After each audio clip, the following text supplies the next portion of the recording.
अब जरा बात करते हैं साहब, कौन से नाम चल रहे हैं। मेरे आपसे कहा देवेंद्र फडणवीस का नाम इन कंसिडरेशन था, तो वो तो अब मुख्यमंत्री बन गए। देवेंद्र जी, किन नामों पे चर्चा है? शुरू से लेकर अब तक के अगर देखें, मतलब शुरू से लेकर इन द सेंस कि जब राष्ट्रीय अध्यक्ष को लेकर मंथन शुरू हुआ तो उसके बाद अभी तक जो 5 प्रमुख नाम रहे, उन 5 प्रमुख नामों के इर्द गिर्द ही राष्ट्रीय अध्यक्ष को लेकर चर्चाएं चली। ठीक है। वो प्रमुख नाम इस रूप में चर्चाएं चली, मैं कह रहा हूँ, जैसे मान लीजिए कि संघ के स्तर पर कोई बात हुई, बीजेपी के टॉप लीडरशिप के लेवल पे कोई बात हुई, संघ और बीजेपी के भीतर कोई बात हुई, इस तरह से 5 नाम। ऐसा नहीं था कि कोई एक बैठक हुई है उसमें 5 नाम लेकर सामने आ जाएगा, ऐसा नहीं था।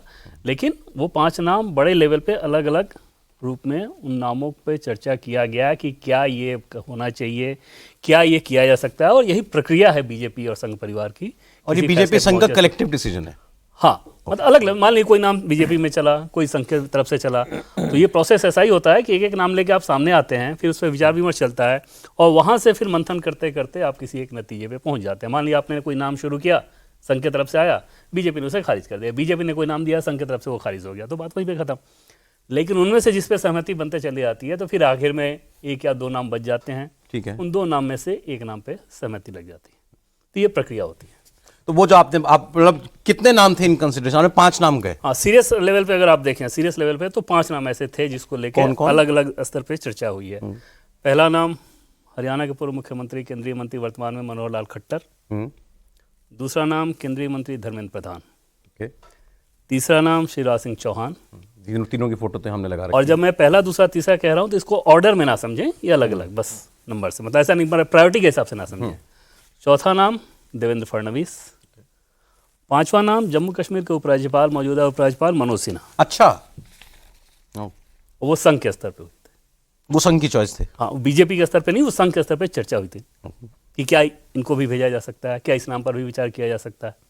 और जैसा कि मैंने आपको बताया कि अलग अलग लेवल पे मंथन चल रहा होता है बड़े नेताओं के बीच, और उस मंथन के बाद जैसे आपने एक नाम छोड़ा, फिर 4 लोग बैठे संघ के, फिर उस पर विचार हुआ, उस पर अगर अच्छा लगा तो फिर उसको आगे बढ़ाया गया, अगर खारिज कर दिया गया, कोई ऐसा तर्क दे दिया गया कि नहीं नहीं ये तो ठीक नहीं, तो फिर वहीं पे उसको ड्रॉप कर दिया गया।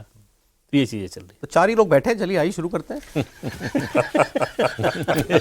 आज तो यही कर देते हैं। नहीं, सीरियस, ये रोज क्यों चर्चा करें? अपनी पर्ची तो भेज दी।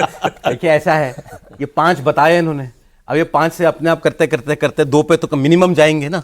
2 पे निश्चित तौर पर 2 पे आ चुकी है स्थिति, 2 पे आ चुकी है ना, तो इसलिए मैंने कहा 2 तो ये आज चुकी है। 2 तो शॉर्टलिस्ट करेंगे, ये दिया आखिर में 2, तो इसलिए जो प्रक्रिया वहां चली है, हम भी उसका एक छोटा सा वो बन जाते हैं, मतलब कमिटी जो बनी होगी, मान लें हम भी वैसे ही कुछ है।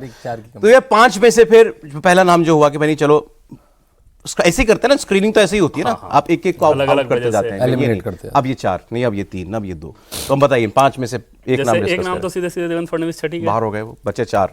दूसरे नाम शिवराज सिंह चौहान। ओके, शिवराज सिंह चौहान पसंद संघ की तरफ से, लेकिन केंद्रीय मंत्री बनने के बाद अब जब संघ के सोर्सेज को आप टटोलें तो शायद ये उनको समझ में आ रहा है कि शिवराज सिंह चौहान को लेके जो एक उम्मीद थी कि एक अलग पावर सेंटर के तौर पे नजर आएंगे, वो उम्मीद थी कि आशंका थी?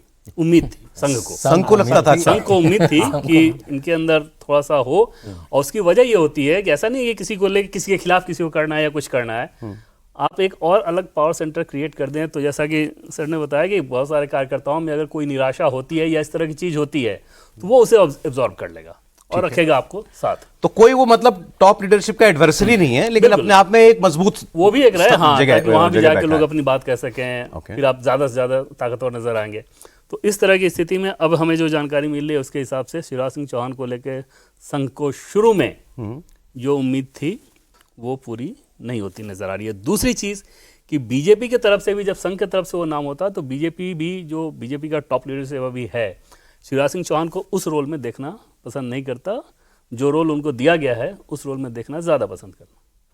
अच्छा, मतलब आप वैसे देखें तो आपने देखा होगा खबरों में आया था कि प्राइम मिनिस्टर की जो स्कीम्स हैं बिल्कुल उनका एक तरीके से हेड बना दिया गया, उनको ओवरसी कर रहे हैं, सारी पॉलिसीज जो कार्यक्रम चल रहे हैं उसको मॉनिटर कर रहे हैं। वही मैंने कहा कि उनका जो रोल है अभी बीजेपी का टॉप लीडरशिप उनके रोल को इस रूप में ज्यादा मुफीद इस लिहाज से मान रहा है कि मुख्यमंत्री रहते हुए उनके पास एक लंबा एक्सपीरियंस है, तो ऐसे में सरकार के कामकाज को बहुत अच्छे तरीके से समझते हैं, तो ब्यूरोक्रेसी के जो हर्डल्स होते हैं उसको दूर करने में ऐसा एक्सपीरियंस बहुत प्राइम मिनिस्टर चाहते हैं कि ये सरकार में रहे। निश्चित तौर पर। अच्छा जी, हाँ शांतनु जी।